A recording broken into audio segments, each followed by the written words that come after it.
All right. So last week, Pastor Sean, he went up to chapter 21, verse 26. I want to give a little bit of context, a little bit of an intro here, just so that we can keep in mind what was happening last week and through these last few chapters in Acts. You know that the Apostle Paul, he's finishing here his third missionary trip. He's just coming from Asia, specifically from Ephesus, where he had stayed for such a long time. He's coming down to Jerusalem. He arrives in Jerusalem. He jumps over many of these cities that, for example, in Ephesus, when he passes by, he doesn't stop at the city. He kind of jumps over it. He wanted to arrive in Jerusalem for Pentecost because he had a mission there. He had a church to unite. And we know that the church in those times, the church in Judea and in Jerusalem, because of a very strong nationalistic feeling or spirit that they were having against the Romans and generally against the Gentiles, the Apostle Paul, he felt that he had a mission in Jerusalem. You remember that due to this nationalistic spirit, this very opposing attitude or opposing spirit against the Gentiles and against the Romans, the Apostle Paul also felt the brunt of this nationalistic spirit, because, as you remember, he was, for the most part of his ministry, for almost 20 years of preaching the gospel, he was working with Gentilic churches, with Gentilic people in Gentilic lands. And so, since he was known as the apostle to the Gentiles, the church in Jerusalem, they weren't very happy with this. And so, Apostle Paul, he arrives finally in Jerusalem. He is met there with a lot of the Bible says that he was received with a warm welcome, and this might seem to be kind of contradictory. Well, how is he received with a warm welcome if the church in Jerusalem wasn't welcoming him? Well, you remember chapter 20, verse 4 and 5. It tells us that he had a retinue.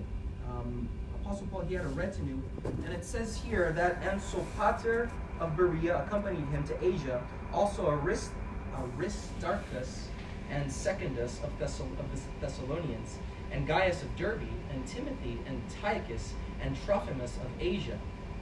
Now these men, and we also have, for example, Luke, which is accompanying him. So he had a big Gentilic retinue that was with him. And so when he arrives in Jerusalem, he is welcomed. He has a warm welcome from these Gentilic, from the Hellenistic Jews, the Hellenistic Christians, and so he has a warm welcome. But when he goes to meet the brethren, the church leaders in Jerusalem, that's where he faces a big problem. Now, one thing that we do remember from this moment, from this last missionary journey, this third missionary trip that Paul undertakes, is that he spent a long time and considerable efforts putting together an offering. So he goes from church to church, from group to group, and he's putting together an offering to take to the church in Jerusalem that is going through a famine, that is going through financial difficulties. And so when he arrives in Jerusalem, he wants to present these brothers, the church of Jerusalem, with this offering. Now, part of the reason is because they were suffering, and part of the reason that he brings this offering is because he wants to show the church in Jerusalem, the church in Judea, how willing the Gentilic churches were of working with them, of being their brothers, of helping them. And so he brings all of this, and the text also tells us that he relays to the brothers, to the brethren in Jerusalem, he relays to them everything that God had done for them, all of the things that God had blessed them with. And so that is what happens. Now, when Paul arrives and he is greeted by James, the brother of the Lord, brother of Jesus, and with these other brothers of Jerusalem, and Pastor Shawnee went through this last week. We're just giving a little introduction before we arrive in verse 26. So when Paul presents all of this to them, the book Acts of the Apostles, it tells us that their hearts were softened, and they were able to see everything that Paul had done, that the Lord had done in these distant lands. But there's a problem. You see, at the time of Pentecost, there were many Jews in Jerusalem coming from all the corners of the known world, from the Hellenistic lands, also from the corners of Judea.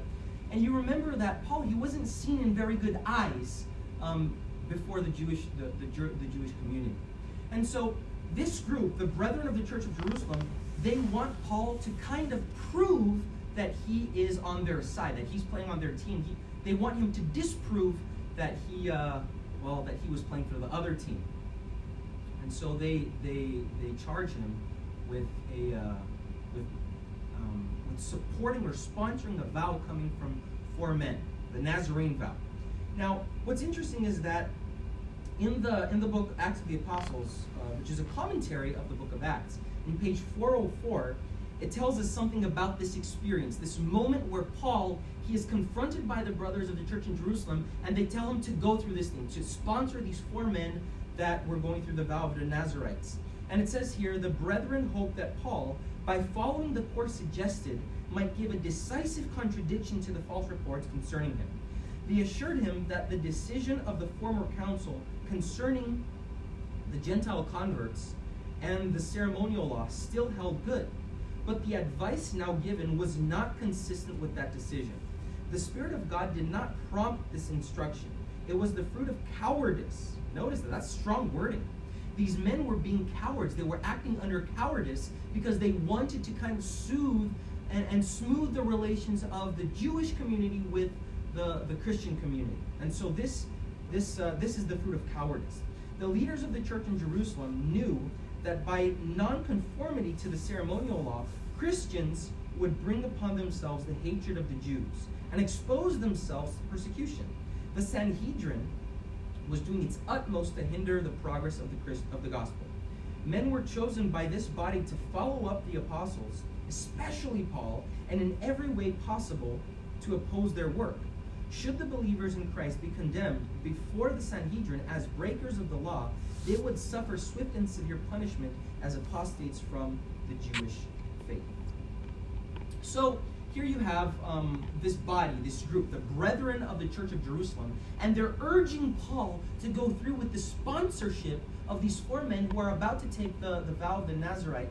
And they're urging him, Paul, go and do this. Look, if you do this, then we will know that all these accusations, all these things that they say against you, that you are consorting with the Gentiles, that you are overthrowing the law of Moses, that you don't care about it anymore, all these things that you're saying, Paul, they'll know that it's not true, because here you are, doing something that they understand is right according to their laws and their rules.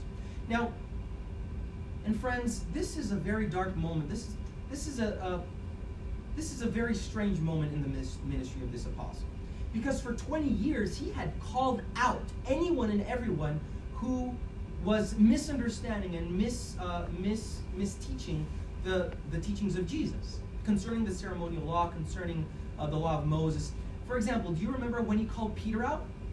When Peter, he was there at the table with the Hellenistic Christians, the Gentiles, and then when a group from Jerusalem, they arrive, Peter, he goes to another table. He doesn't want to be seen or associated with the Gentiles. So Paul, when he sees this, when he noticed this, he calls Peter out and says, Peter, what are you doing? So for the longest time, this had been Paul's approach. Paul had done exactly this.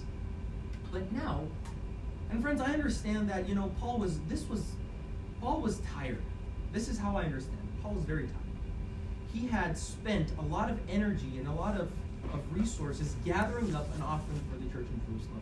He had just presented to them a full body of evidence that God had been behind his ministry throughout his missionary trips, especially in this 3rd one. So he was giving them offerings, he was giving them proof, he was showing them what God had done, and yet they didn't understand the scope of the gospel or the scope of the kingdom, and they're pressuring him to go and to do this to sponsor these 4 men. Again, the book Acts of the Apostles, it gives us some insight into what was going through Paul's mind. Look at what it says. This is in page 405. It says, Paul realized that so long as many of the leading members of the Church of Jerusalem should continue to cherish prejudice against him, they would work constantly to counteract his influence. He felt that if by any reasonable concession he could win them to the truth, he would remove a great obstacle to the success of the gospel in other places. But he was not authorized of God to concede as much as they asked. So here we find that Paul, under kind of buckling or breaking under this pressure, he gives into it, and he goes and he fulfills these this week, these 7 days of purification and these 7 days to conclude the rites of the Nazarite. He sponsors these men. There were many expensive, even sacrifices that had to be done to complete this rite. If you want more information on what they were doing, you could turn to Numbers chapter 6, and you'll understand a little bit more about this vow of the Nazarene. But in any case, it's really interesting we have to understand a few things that leads up to Paul's arrest, and that's what we're going to be studying today. So Paul is arrested, but the things that lead up to it is this. Paul arrives with a retinue of Gentiles, Gentile Christians, proselytes, many of them, including one called Trophimus from Ephesus, from Asia. That's what he's called in chapter 20, Trophimus of Asia. But we knew that Trophimus was from Ephesus. And when he arrives, many of the Christians in the city that were coming from all over, they knew Paul, right? Paul had been preaching in these cities for many years. He was a known face. So when they see him in the temple, in the courtyard that was reserved only for the Jews, there was a wall that separated where the Gentiles could go up to and where only the Jews could go to. And so when Paul is seen right at the end of his sponsorship of these 4 men, that's when everything happens. That's when everything breaks loose and Paul is then taken. And that's actually what we're going to read right now. So that's the introduction. That's what Pastor Sean he worked up to last week. And today we're going to read from verse 26 onwards. Now this is a pretty straightforward story. So we're going to read great portions of the chapter and the next one, and we're going to stop to talk a little bit about what's happening here. So look at what it says. Chapter 21, verse 26 says, "Then Paul took the men, and the next day, having been purified with them, entered the temple to announce the expiration of the days of purification, at which time an offering should be made for each one of them. Now, when the 7 days were almost ended, the Jews from Asia, seeing him in the temple, stirred up the whole crowd and laid hands on him." Now, you remember where Trophimus was from. Remember, we just said it. Trophimus, he was from Asia. So it's what we see here is that these Jews, these men from Asia, they probably recognized Trophimus walking with Paul through the city during that time that he was there. Not necessarily in the temple, in the sanctuary that day, because again, there was a penalty of death if they introduced a Gentile into the courtyard reserved only for the Jews. But that's not what Paul did. And Paul was authorized to be in there since Paul was a Jew.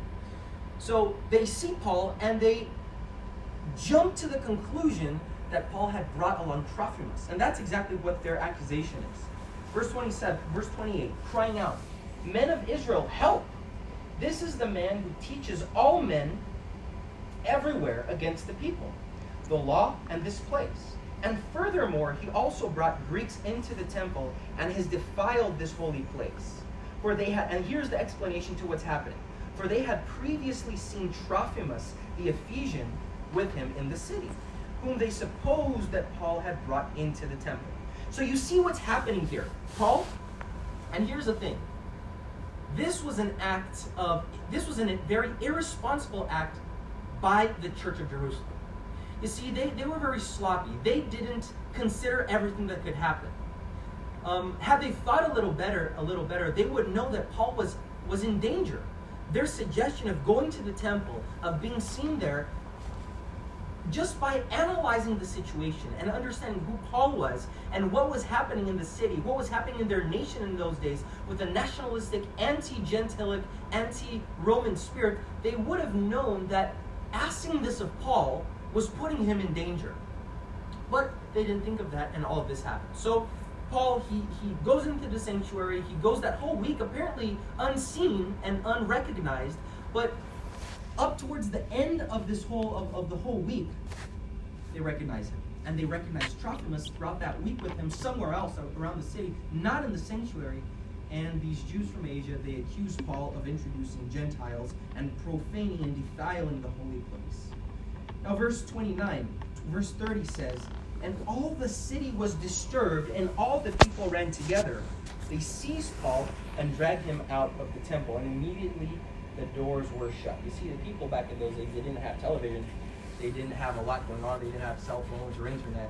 And so I understand that word, this is me assuming, but word got around a lot, I won't say quicker, because today we have a lot of connectivity through internet and these devices, but word got around very fast. And you know how it happens with mouth to mouth, ear to ear. With word of mouth, the story got exaggerated. That's what I understand. The story got exaggerated up to the point where, the apostle, he's defiling the holy place. People don't really know what's going on. And this is what we understand, because when the commander of the Romans comes and he asks what's happening, we're going to read this, what's happening here, no one could really tell a straight story. Everyone was saying, well, this happened, and this happened, and there was another story there. And have you ever played broken telephone, or play that as a child at school or something? That's how we call it, broken telephone. So you start with one thing, and then throughout that whole group of children, when you get to the end of the game, there's a whole different phrase, or there's a whole different story than there was at the beginning. And this is what happens here, because no one can tell a straight story. So we hear here that the whole people, they run, they seize Paul, they drag him out of the temple, the doors are shut, verse 31. Now as they were seeking to kill him, news came to the commander of the garrison that all of Jerusalem was in an uproar. And I can just imagine this Roman governor here. I can imagine him rolling his eyes and saying, "Oh, here we go again." You see, the Jewish people, they were known. They were well known for being a difficult people to work with. Jerusalem, Judea, was one of the last places a Roman governor wanted to go, because there was so much uproar, and there were so many insurrections and rebellions. So I can imagine here the governor, the commander, he rolls his eyes and says, "Oh boy, here we go again." And he immediately, verse 32, he immediately took soldiers and centurions and ran down to them. And when they saw the commander and the soldiers, they stopped beating Paul. Then the commander came near and took him and commanded him to be bound with 2 chains. And he asked who he was and what he had done. And some among the multitude cried out one thing. This is what we had talked about before. And some among the multitude cried out one thing, and some another. So when he could not ascertain the truth because of the tumult, he commanded him to be taken into the barracks. When he reached the stairs, he had to be carried by the soldiers because of the violence of the mob. For the multitude of the people followed after, crying out, "Away with him, away with him." So here we find Paul in the midst of an uproar. Again, the book Acts of the Apostles, it gives us a very interesting and a very curious insight as to how Paul reacted to this whole thing. Now, I don't know about you, but if I were being taken, I would be taken hostage by a mob of people, I would be terrified. I'm sure you would be terrified too. Kicks coming in, blows coming in, punches coming in, I would be terrified. Now, what we read here, and the commentary coming from Acts of the Apostles, this is page 408, it says that in the midst of the tumult, the apostle was calm and self-possessed. His mind was stayed upon God, and he knew that angels of heaven were about him. He felt unwilling to leave the temple without making an effort to set the truth before his countrymen. When I read this text, I often chuckle. I can't not see the humor in this. Because think about it. Paul is being beaten from every side. Okay, he's being beaten, he's being punched. And what's going through his mind? I can't leave without preaching to them. Now talk about a preacher, talk about an evangelist. This guy's getting beaten from every side, and what's going through his mind isn't I have to defend myself or I'm going to die or God save me. What's going through his mind is I need to preach to them. Friends, I don't know about you. I wish I were more like him that way. I wish I could have that courage. But here the text says that he could not leave without preaching to them. And so as he was about to be led into the castle, he said to the chief captain, "May I speak unto thee?" And so Lysias responded, that was the name of the commander, "Canst thou speak Greek? Art thou not that Egyptian which..." Actually, I'm reading it right here, but let's read it in the Bible. It says, verse 37, "Then as Paul was about to be led into the barracks, he said to the commander, 'May I speak to you?' Up to this point, this commander, he thought that Paul was an Egyptian rebel that had caused problems in Judea before, had led 4,000 men out into the desert. So he was under this impression. That's why he had bound Paul, which was a crime. against a Roman. A Roman citizen could not be bound that way in which he bound Paul. But here, so up to this point, he assumes that Paul is this rebel, this Egyptian rebel. But at this point, Paul is speaking Greek to this commander, and the commander, he's startled. Well, what's going on? Can you speak Greek? Are you not the Egyptian, verse 38, who some time ago stirred up a rebellion and led the 4,000 assassins out into the wilderness? But Paul said, I am a Jew from Tarsus in Cilicia, a citizen of no mean city, and I implore you, permit me to speak to the people. Now, friends, I'd like to pause here and ask you a question. How far would you go for the gospel? This is a question that I ask myself regularly. I mean, look, I'm a pastor. Most of us who come here, all of us who come here on Tuesday evenings to talk, we're pastors, and we've dedicated our life to this mission, to preaching the gospel, especially at Amazing Facts. That's such a missionary ministry, and at the Grand Bay Church, where we have a lot of people that go out for missions, and so it's a big reality for us here. But I'll tell you again, I ask myself a lot, how far would I go for the gospel? When I see these stories about Paul and the other apostles, Peter, and how they died, James, and even the Old Testament prophets, how far they went for the word of God, I have to tell you that sometimes I feel ashamed of myself, because I don't know if I would be that courageous or if I would be that proactive. I'll be honest with you. Sometimes laziness comes in, or sometimes we just get shy or timid. I've told you before, my mom, when she goes on an airplane trip, she will leave that journey, she'll leave that trip, having the name, the telephone number, the email of the person that sat by her side. She will have cried with them and prayed with them and read the Bible with them and preached to them. I'm not like that. I wish I could be more like that. Sometimes I'm that secret agent Christian in an airplane or in a bus or anywhere like that. I just keep looking to the sides, shy sometimes, and I have to force myself to interact with people. That's just who I am. I am an introvert sometimes. But you look at Paul, you look at Peter, you look at the prophets. These were men that went not the second mile, they went dozens, hundreds of miles extra in their desire to preach the gospel. And so this question, how far am I willing to go for the gospel? This is something that we have to ask ourselves, I believe, daily. How far am I willing to go daily? Because ultimately, what is at stake here is the eternal life of someone or someone's, many people. So this is a question that we have to ask regularly. How far am I willing to go for the gospel? And that's what we find here in Paul. Paul, he's beaten at this point. He's beaten, he's bruised, he's hurting, but he cannot leave without at least trying, without giving his best to his countrymen. And so he talks to this commander. He asks to speak to the people. Verse 40 says, so when he had given him permission, Paul stood on the stairs and motioned with his hand to the people. And when there was a great silence, he spoke to them in the Hebrew language, saying, now, Paul, he was a clever guy. He was a clever man. Okay, Paul, he could have done many things differently, but here he speaks to them in the common tongue. I imagine that, the commander here, Luccas, he didn't get a straight answer about what was going on from the people. So I can imagine him listening in to this speech, trying to piece things together, trying to understand what was going on. But when Peter starts speaking in Hebrew, I can imagine that he rolled his eyes again and said, well, here we go again. Nothing works out for me today. Nothing's going my way today. But Paul, he does this on purpose. He does this to show this mob, to show this bunch of people that he was one of them. He wanted to be relatable to them. And that's exactly what we see, because they're quiet for a very long time. That's something hard to achieve in a mob that was before beating him up, that was trying for him to be killed, for them to be silent and to be quiet.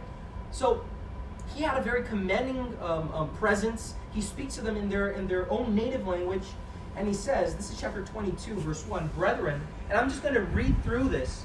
It says, brethren and fathers, hear my defense before you now. And when they heard that he spoke to them in the Hebrew language, they kept all the more silent. Then he said, I am indeed a Jew. Okay, and actually, before we go into this, my friends, let me explain one thing. This whole speech is divided in 3 parts, okay? And I want you to be aware of this. The first part of the speech is his initial conduct, is who he was. He's kind of introducing who he was. Before all of this had happened in his life, who was he? Who was Paul? So he introduces himself, and that's from verse 3 through verse 5. Then we hear about his conversion, and that's from verse 6 through 16. And then we hear about his special calling, and that happens from verse 17 through 29.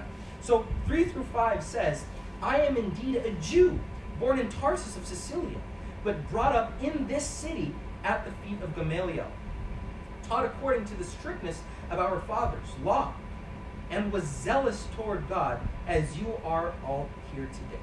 I persecuted this way, which was what they called the church in those times. I persecuted this way, verse 4, to the death, binding and delivering into prisons both men and women, as also the high priest bears me witness, and all the council of elders, from whom I also received letters to the brethren, and went to Damascus to bring in chains even those who were there to Jerusalem to be punished. So here he tells us that he was a Jew. He was born in Tarsus. He was raised in Jerusalem. While he was from Tarsus, he was raised in Jerusalem. He was instructed by Gamaliel, which was a very respected rabbi. He was a follower of the law. He was zealous.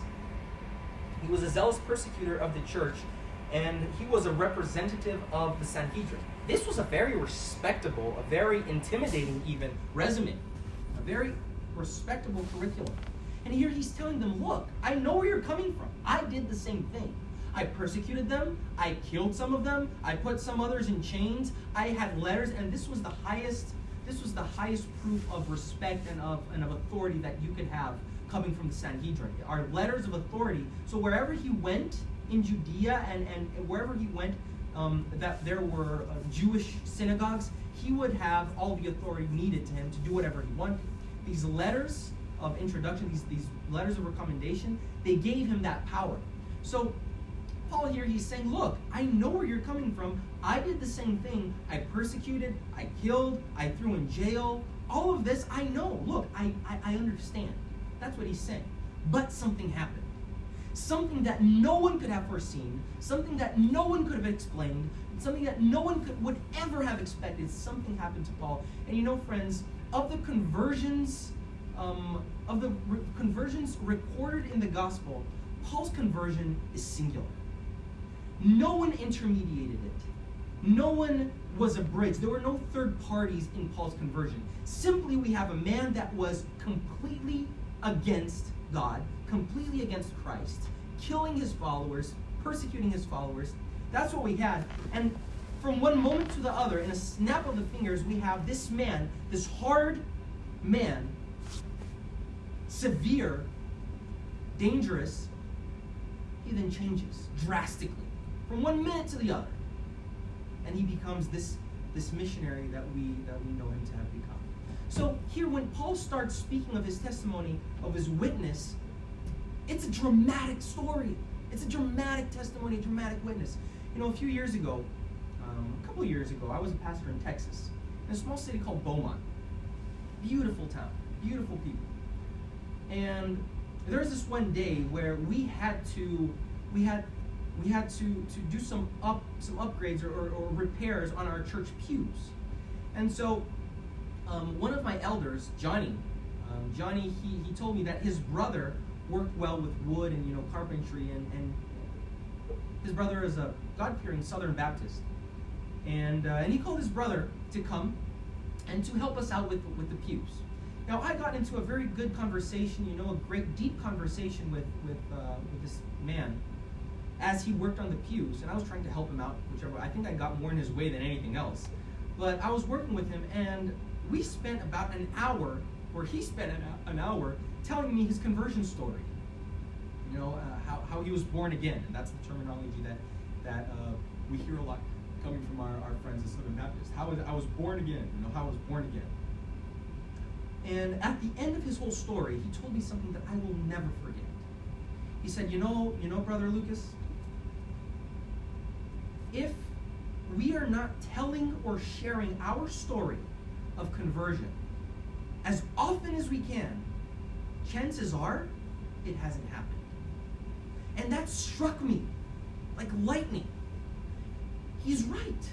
If I'm not sharing my story, if I'm not telling people the wonderful things that God has done for me, chances are, friends, that it hasn't happened yet. So that's also a point of reflection. Do you share your story? Do you tell people the wonderful things that God has done in your life? Do people know how you've been born again? How God has brought you into the fold? How He has changed and transformed your life? Do you tell people? Do you share that story? Because if you don't, my dear friends, something is wrong. You have to be sharing that story. It has to get out there. People have to know that you were this way before and that you are this way now. People have to know that there was a BC and an AD in your life as well. A before Christ and then an AC, an after Christ as well. But in any case, here we read in verse 6, now it happened, and this is Paul's story, we know it, so let's go through it. Now it happened, as I journeyed, now I want you to understand, I want you to imagine the people, that mob hearing the story, okay? It happened as I journeyed and came near Damascus at about noon. Suddenly a great light from heaven shone around me. And I fell to the ground and heard a voice saying to me, Saul, Saul, why are you persecuting me? So I answered, who are you, Lord? And he said to me, I am Jesus of Nazareth, whom you are persecuting. Can you imagine this moment for Paul? Can you imagine persecuting this idea, this idea of a man that had been killed and that people were now making a god? Can you imagine now this man, this God, coming to you as God and saying, you are persecuting me? Imagine the sense of terror, of being on the wrong side. The sense of being on the other side of betrayal, of betraying truth. Because if no one could say that Paul was not sincere. Of everything, Paul was a sincere man. So here Jesus says, I am Jesus of Nazareth, whom you are persecuting. And those who were with me indeed saw the light and were afraid, but they did not hear the voice of him who spoke to me. So I said, what shall I do, Lord? And the Lord said to me, arise and go into Damascus, and there you will be told all the things which are appointed for you to do. And since I could not see for the glory of that light, being led by the hands of those who were with me, I came into Damascus. Then a certain man, Ananias, a devout man according to the law, having a good testimony with all the Jews who dwelt there. Now, I want you to see what Paul is doing. Paul is being very cunning in a good way. Very, very smart. He throws in Ananias' name and says that he was a devout man according to the law and with the Jews who dwelt there. He's giving credence to his story.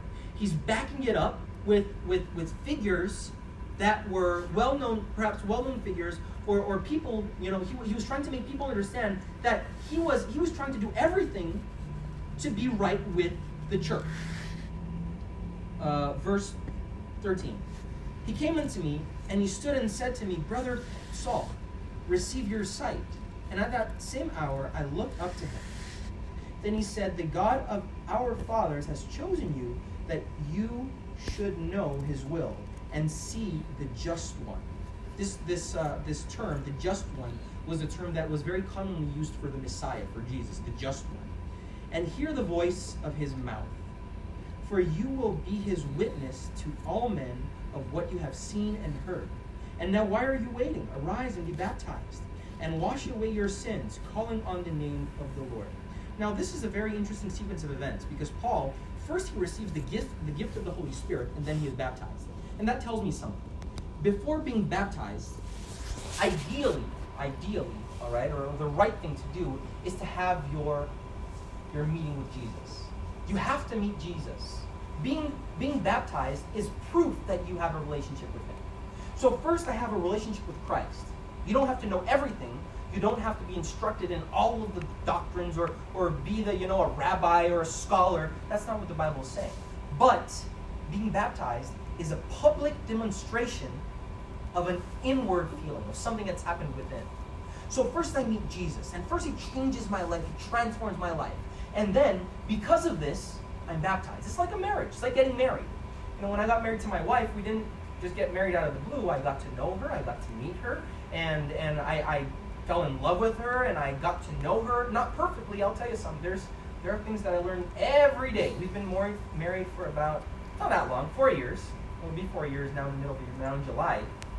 But there are things that I'm learning about her every day. And I suspect that that's how it's going to be the rest of my life. 40, 50, 60 years together, we're still going to be learning different things about each other. That's the way it is with God. But before I got married, when we were engaged, or when she was my girlfriend, I was learning more about her until I got to the point where I thought, well, this it's her. This is my wife. So with God, I need to meet him. And that's the sequence of events that we find here. Paul, he is confronted by Jesus. He is confronted by life. Jesus changes his life, and he was going to Damascus to do one thing, and then he goes and ends up doing a completely different thing. He goes being blind. He's baptized, but before he's baptized, he meets Jesus. He has a relationship with Jesus, and then he is baptized. And then the text continues, now it happened, verse 17, when I returned to Jerusalem and was praying in the temple, that I was in a trance, I was in vision, and saw him saying to me, make haste and get out of Jerusalem quickly, for they will not receive your testimony concerning me. So I said, so you see that Jesus warned Paul multiple times. This is one of the occasions where Jesus says, look, they're not going to believe you. They're not going to accept it. And he's talking about the church here. They're not going to believe you. I mean, think about it. What would you think if someone that was immediately before was persecuting you, was going from town to town to kill your brothers and sisters, to throw you in jail, all of a sudden he just shows up, oh, Jesus appeared to me and now I'm one of you. What would you think? I know what I think. Well, not for a second am I buying that. I'm not going to believe that. Not even. This is a trap. He's trying to come in all, like a wolf in sheep's clothing. So they weren't going to believe him. Jesus told them as much. They will not receive your testimony concerning me. So I said, Lord, they will know that in every synagogue, and Paul is very aware of this too, they will know that in every synagogue I imprison and beat those who believe on you. And when the blood of your martyr Stephen was shed, I also was standing by consenting to his death and guarding the clothes of those who were killing him. Then he said to me, depart, for I will send you far from here all the way to the Gentiles. I will send you far from here to the Gentiles. So up to this point, that whole multitude, that whole mob, they had listened to Paul, they had been quiet.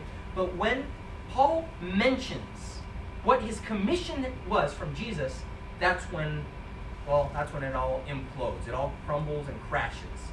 Because you remember how we mentioned in the beginning that there was a struggle in Judea. The Romans had oppressed the Jews to such a point, to such an extent, that the Jews, they could not stand it anymore. And so there was this very strong nationalistic, patriotic feeling. And ultimately what happened is that this grew and grew and grew until they had so many revolts that in the year 70, Rome came in and just obliterated Jerusalem, killed all the Jews inside of Jerusalem. And so here we're in the middle stages of that. All right? Here is, Paul, he arrives in Jerusalem probably around the year 58 from his third missionary trip. This is I believe the ninth, I had even written this down. It was his fifth recorded visit to Jerusalem in the gospel. So at this point, the Jews, they're just so tired of all of this. That they can't bear to hear. The trigger word was Gentiles. When Paul says that Jesus sends him to the Gentiles to preach, that's when his whole argument crushes. And it's very probable that Paul knew this. But he had to be consistent with his call. He had to be consistent with his call. So he mentions what Jesus had called him to do, and at that point, everything that he didn't want, that no one wanted to happen, happens. This mob, they start yelling and they start crying out louder and louder. And next week we're going to get into what happened then. So today we had Paul's sermon to them, where he talks about his transformation, his testimony, his conversion, and then when he talks about his mission, everything bad happens. Verse 22, look at what it says. And they listened to him until this word. It was this word. And then they raised their voices and said, away with such a fellow from the earth, for he is not fit to live. Then as they cried out and tore off their clothes and threw dust into the air, the commander ordered him to be brought into the barracks and said that he should be examined under scourging so that he might know why they shouted so against him. So you remember that all this was happening in Hebrew, all right? So all that the commander and the Romans are seeing is a bunch of people gathered together, yelling their heads off, tearing their clothes, throwing dust. So this was, what else could they do? They were in an uproar. They were enraged with Paul, with what he had said, with what it implied, that they were not anymore the only people in which the blessings of God would be bestowed, and they weren't the only deserving people of his grace. Paul was suggesting that now the whole world should come in to the church, should come into the fold, and they could not stand that. And so next week we'll see what Pastor Sean will be studying here, the rest of this chapter, what happens to Paul after this, and that's what we have time for today. I'll tell you something. I was especially blessed by the study of this chapter, of this portion of the chapter. There's just so much going on, and there's so much being revealed about the character of Paul, even though he had a lapse, which was going into the sanctuary and sponsoring those 4 men for the vow. Even though he had that lapse, you see that there is such strength, there is such a Christ-like attitude coming from him, that it really was a blessing for me, and I hope it was a blessing for you